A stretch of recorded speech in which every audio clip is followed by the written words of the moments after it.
in Wa, ATL in Cape Coast, KTU in Koforidua, Radio Max in Takrade, Lolonyo FM Hohoi, A1 and Dreams FM in Bolgatanga, Jubilee Radio is in Keta. We go digital on Spotify, Facebook, and the Mindjoy online app. And coming up, as government prepares for second round of talks with the IMF, President Akufo-Addo assures all social intervention programs remain intact. It's relatively easy for me to give this assurance. The free SHS, free TVET, these programs are at the heart of this government's work, and we have made it clear to everybody that they are non-negotiable items of our public expenditure. Meanwhile, the president has condemned the actions of students of Bolgatanga Technical School and Boko Senior High School over examination malpractices, resulting in the closure of the schools. Completely unacceptable. And I think all of us should be very, very loud in our condemnation of the attitudes of the students who believe that they have access, that somehow or other mechanisms should be in place to facilitate exam malpractices. It will not help them. We'll be live in the region to bring you the latest on the president's tour. Also this afternoon, drivers struggle to find fuel for their vehicles as petrol shortage hits many fuel outlets in the capital, days into the strike by the Tanker Drivers Association. And I tried this Shell filling station at Ashalebotri 3rd Gate. I went there, they said there's none there. I'm still hoping and that they bring us fuel because I normally buy oil. Yeah.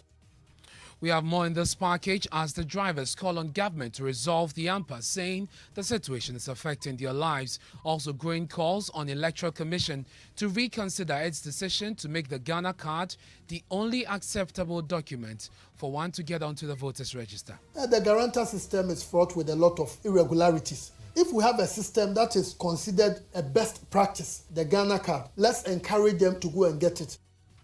We'll tell you what Ghana's longest EC boss has been saying coming up in sports. Well, remember the young white boy who has been trending on social media after he won medals for Ghana?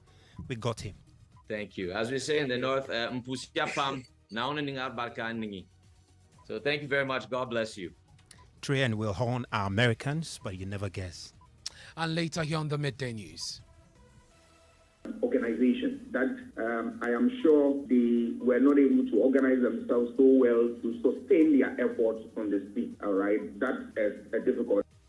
Poor organization and shift in focus, reasons for the current dormant state of the once very powerful Fix the Country movement. That's the verdict of political scientists at the University of Ghana as we put the spotlight on the group a year after its highly patronized protest. We have details of these stories and more in this half-hour package.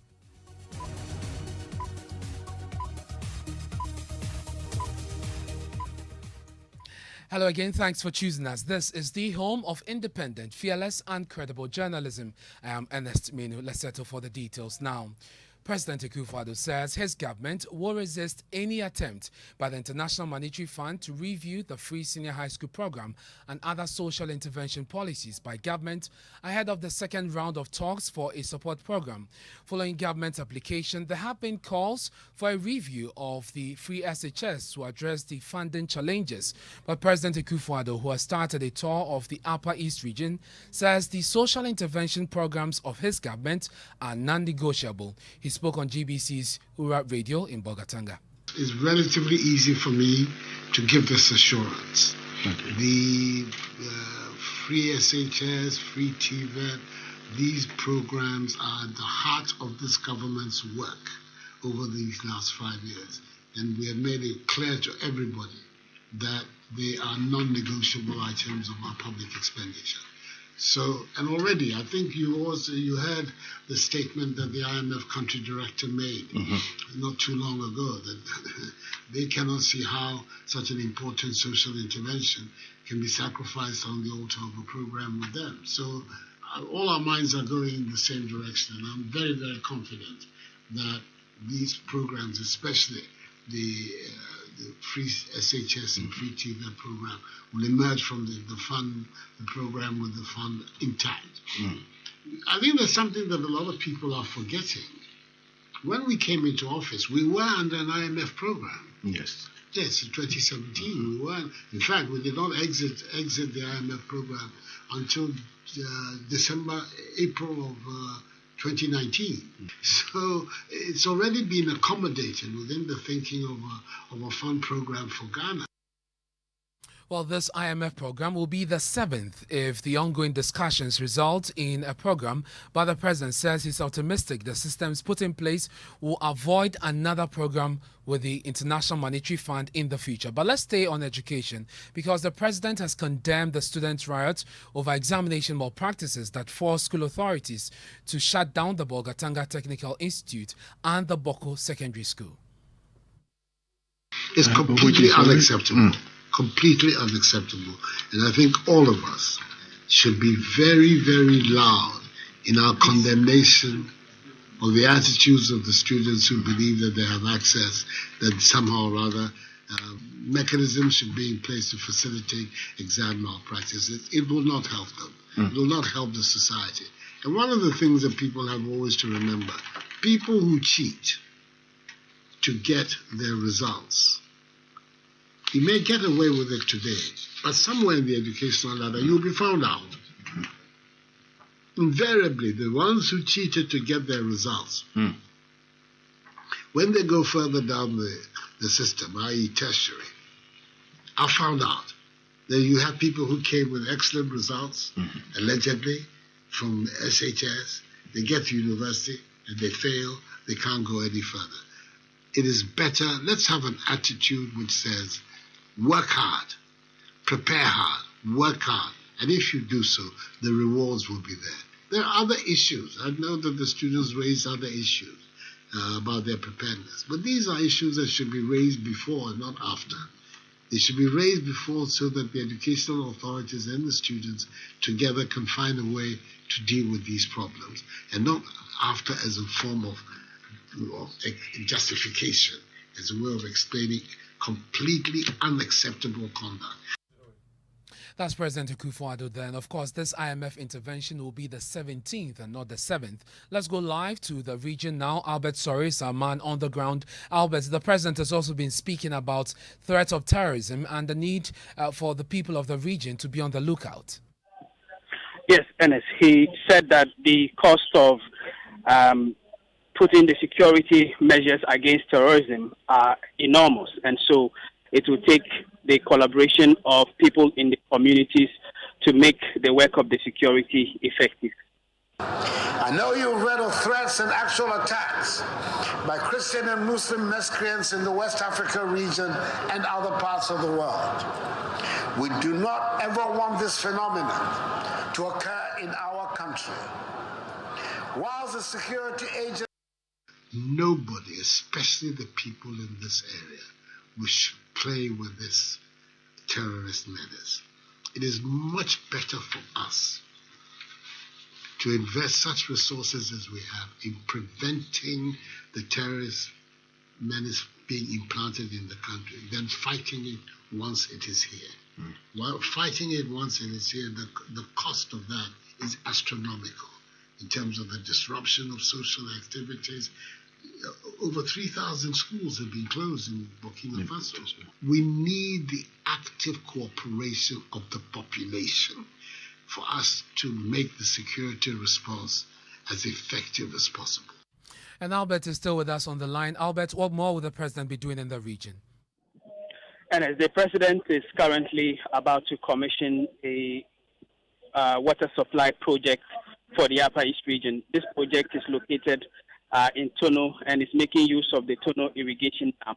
It will supply water to at least 350,000 inhabitants in about 25 communities in districts in the Upper East region and the Northeast region as well. Albert Sorry is our correspondent in the Upper East region. This afternoon, drivers are struggling to find fuel to buy as the oil marketing companies have run out of stock. Some of the drivers have checked as many as 5 stations without success. This follows the industrial action by the Tanker Drivers Association. For the drivers, the situation, if not checked, could be devastating for them. Michael Papaniashale joins me in the studio. Michael, you have been to a number of outlets this morning. Tell us where exactly you've been and what you found. So we've been to some of the OMCs that are around Circle. We've been to Abeka and also at Adabraka. And for some of them, even though you'd have one of them having petrol, particularly let me say that the shortage is on petrol.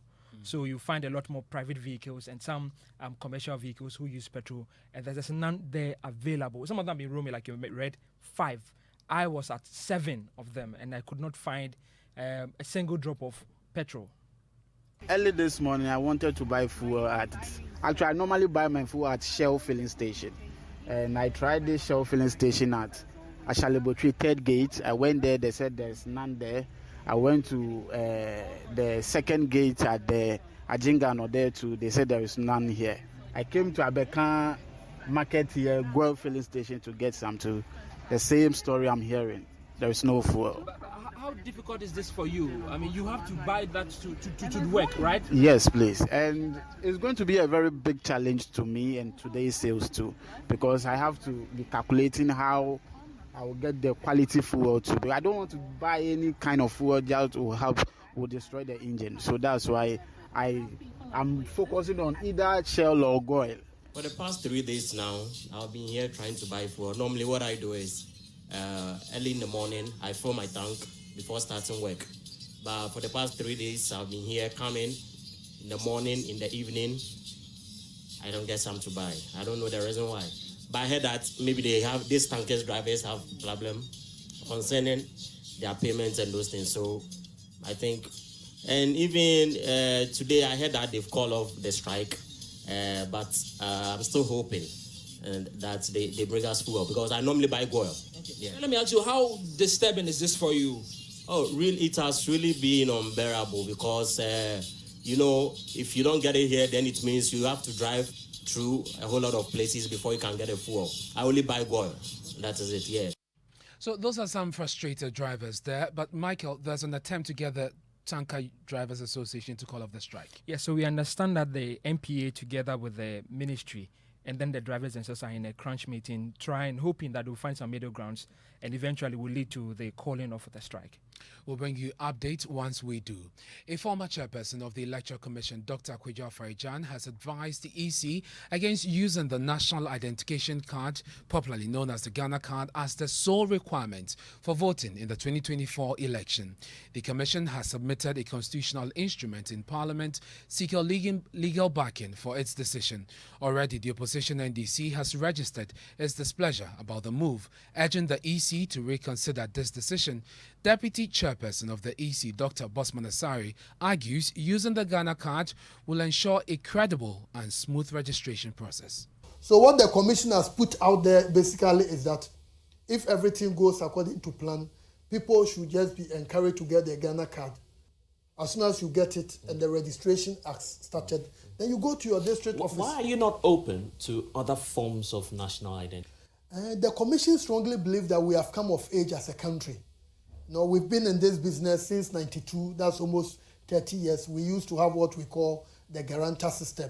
But as an institution, we've realized that and we've come to the conclusion that the guarantor system is fraught with a lot of irregularities. Or clearly you have situations where people will be fronting for people who are not 18 years. Then we end up going through a challenge process where it can even get to the court system. So what the Commission is now saying is that if we have a system that is considered a best practice, the Ghana Card, and as we speak now, almost about of the adult population, maybe about 70-80% of them have acquired it. We still have a certain number. And we are only looking for about 450,000 people a year to be able to add on to it. Let's encourage them to go and get it. And that one, when you get the card and you come, it shows your age and everything. Right. So what we are saying is that will eliminate some of the challenges we are having in our democracy. That's Dr. Bosman Asari, Deputy Chairperson of the Electoral Commission. Joseph Akable is with our political desk and he joins me in the studio with more on this. Joseph, we know that the two political parties, mainly the NDC and the NPP, have expressed their opinion about this. The NDC is opposed to this. But we are hearing today from the former boss of the Electoral Commission, Dr. Kojo. What's his reason for the caution to the EC?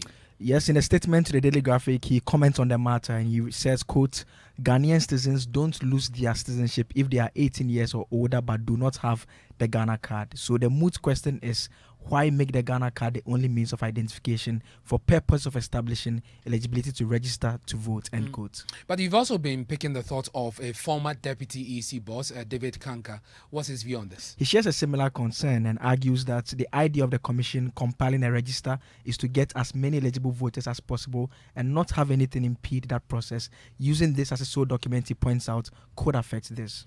Let's stay on elections, Joseph, because the NPP in the last few minutes has issued a statement on its reorganization process as it prepares to elect a flag bearer. Remember, the party has said it wants to break the 8-year, tenure for political parties under the Fourth Republic.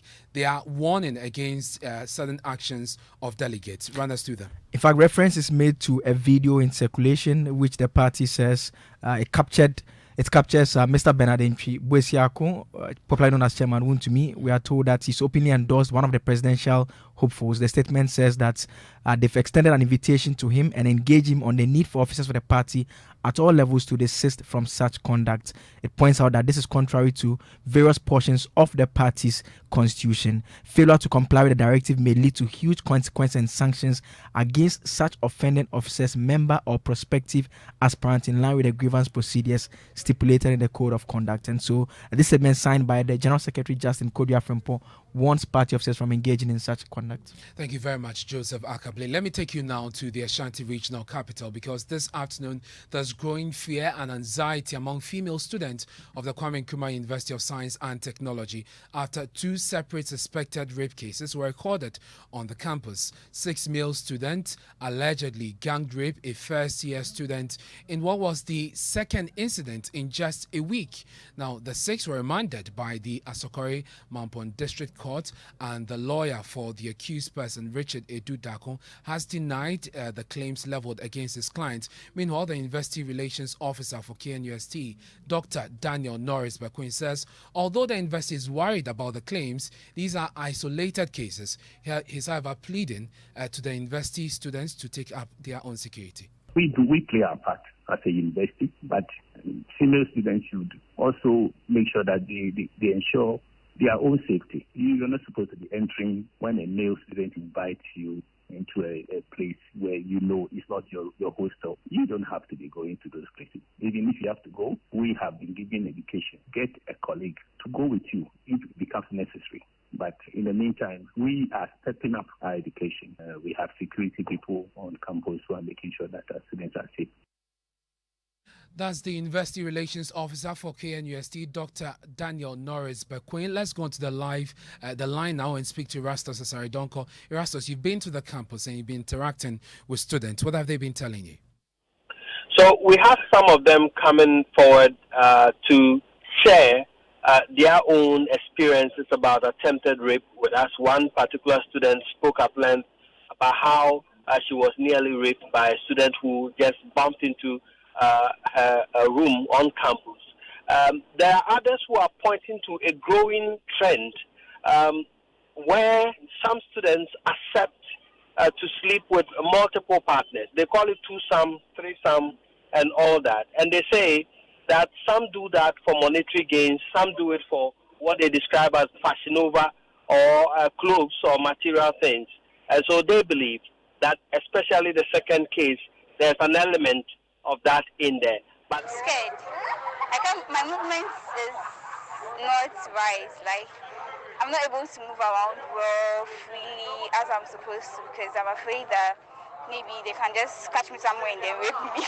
No, there's a police station here too, so we don't know how it's happening. What has been happening is not morally and legally right for the society as a whole and for the country. I don't think anybody will be happy, and I think people in the house are happy hearing that students are doing this.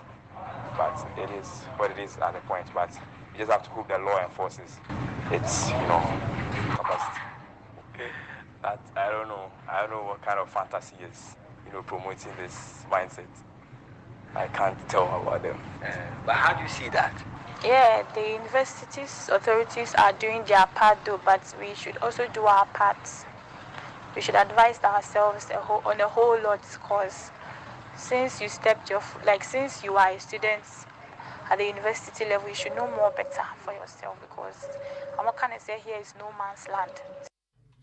And you have the students of the KNUST. Let's stay in the Ashanti region. The Ghana Psychological Association says it will offer free psychosocial services to children of a couple who died under strange circumstances at the Ichuma Makro village near Ebuakwa in the Ashanti region.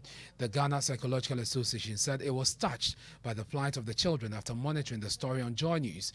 The bodies of Mr. and Mrs. Jackson, suspected to have died several weeks in their two-bedroom apartment, were retrieved by the Ebuakwa police after they broke into their home. The police also rescued their two children, 11 and 13-year-old, after they were found in an unconscious state. The IGP, Dr. George Ekufu-Dampare, has assured the family of the best of investigations. But this afternoon, the president of the association, Dr. Collins Achimanbedu, has been explaining the additional support to be offered to the children. Traumatic experience is a difficult one. It can be very challenging, it can be long-standing, and indeed, if you don't give it full attention and you ignore it, it can resurface, it can affect people, their psychological, emotional health, and behavioral patterns in the future.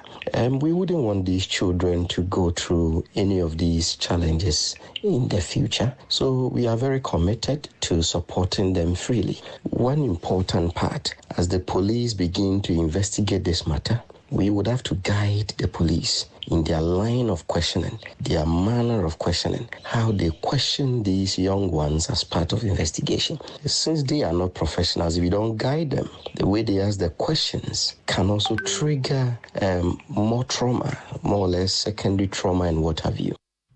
President of the Ghana Psychological Association, Dr. Collins Achimanbedu. This is the Midday News. You're on Joy 99.7 FM. We're taking a break. When we return, we'll bring you a report on the Fix the Country movement a year on and bring you the verdict of a political scientist at the University of Ghana. And later, we'll tell you about the Joy News EcoBank Habitat Fair.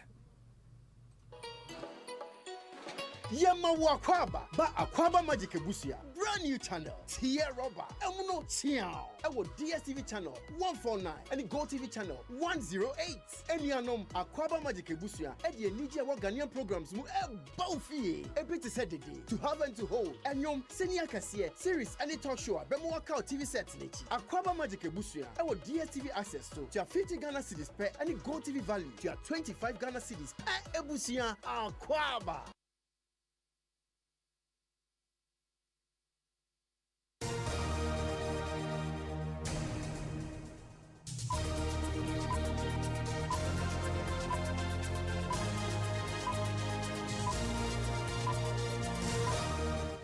Thanks for staying with us here on the Midday News on Joy 99.7 FM with me, Ernest. Time now for sports, and Razak is here with the latest. It's going well for us. It's going pretty well. Finally it's going pretty well. But we're going to switch attention a bit to social media because it went wild after this young white boy, Trey Horn, who is representing Ghana at the Unicycling Convention World Championships. Trey and William, the boy's father, have been speaking exclusively to Joy Sports on why they feel Ghanaian and why the boy decided to represent Ghana. Well, because I live in Ghana, so Ghana and America both feel like home to me. But and my friends who unicycle are in Ghana, and also Ghana has at this competition, Ghana has not been represented before, so that's why I wanted to choose Ghana. We have been living in Ghana for about more than 8 years now. We first came in 2007, and he was 1 year old at the time. We came and went, but in 2008, we came and settled in Alergu, in the now capital of the Northeast region. That's impressive. Absolutely impressive. Thank you very much, Razak, for bringing us sports. Poor organization and shifting focus. The reason for the current state of the once very powerful Fix the Country movement. That's a verdict of political scientist at the University of Ghana, Dr. Kwame Asah-Asante, on the group a year after its highly patronized protest. Set up to be a parallel voice to the binary political rhetoric from the NPP and the NDC, the group moved from a mere social media hashtag to a strong block of activism. Leaders of the group tell my colleague Manu constant government attacks on their members is killing the advocacy. 4th August 2021, a movement that started only as a social media hashtag, Fix the Country, had metamorphosed into perhaps the biggest protest organized by a non-political group in Ghana. It's important that we show that we reject the attitude of the government. We are tired of the mendacilloquence, the zabanism, and the political prostitute. Their plan was to spread the protest across the country. But this is not the end. This is actually the beginning. But this was not to be. After exactly a year, a breakaway by the Economic Fighters League, the arrest and prosecution of Oliver Barker-Vormawor for alleged treasonable comments, and a general lack of activity have made the group a pale shadow of its former self. There wasn't that pursuit of the message which was fix the country.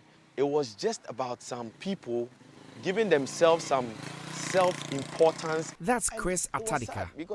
He once was a strong supporter of the group, but not anymore. At a point, you had some faction of the leaders coming out to put out a statement saying they are no more part of the movement. So I blame the leaders for it. And why did the EFL abandon the Fix the Country ship?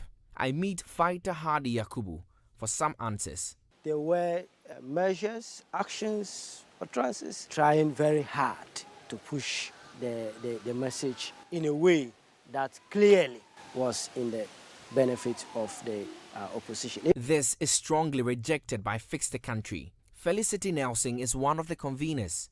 That's completely false. If you tell me some persons are pushing in favor of a certain political party, who's that person? What political party is that? So why does the group seem to have lost its luster? If you look at even what's happening with Oliver, considering the fact that, he was in detention for about 30 days, and there was a lot of back and forth even regarding which court to take him to.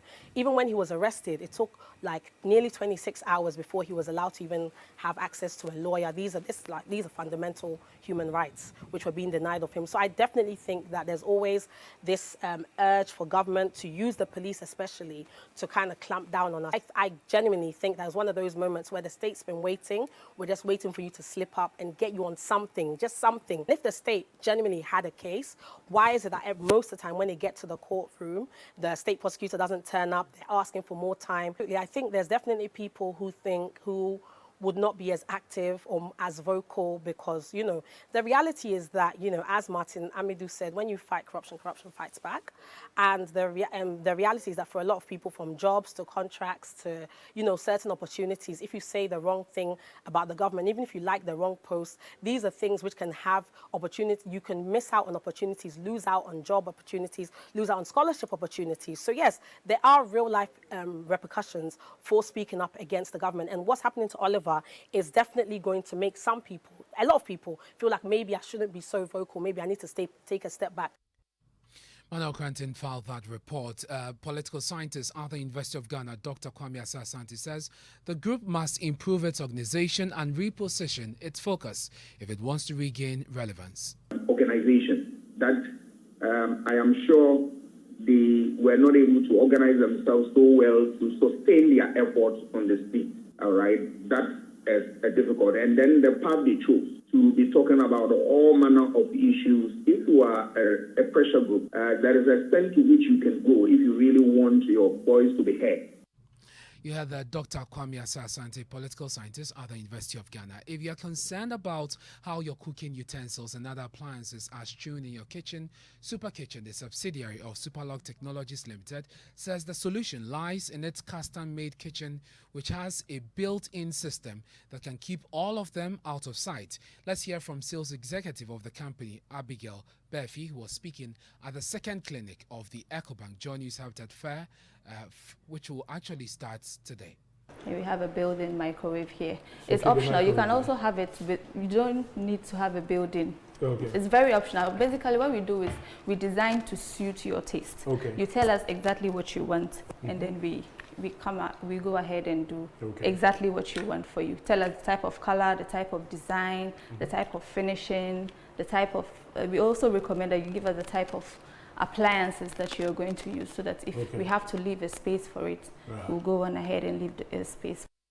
Well, the fair is underway at the West Hills Mall. You want to go there for all your housing needs. That's how we end the midday news. You enjoy 99.7 FM. Many thanks for your company throughout the week. I am Ernest. Manu. There's more news when you log on to myjoyonline.com. Dr. Mensa Otabil is next with Living Word. Isn't life wonderful when everything worth doing is scheduled? Hitting the stop button on your alarm just in time for your morning jog.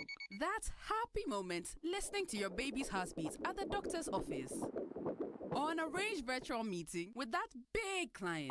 Buy airtime ahead of time with scheduled airtime service on MTN Momo. You can schedule your airtime purchase of any amount daily, weekly, or monthly by dialing *170# option 3 and follow the process. Or simply dial *170*311# for a superb airtime purchase experience. You enjoy 100% bonus airtime anytime you recharge yourself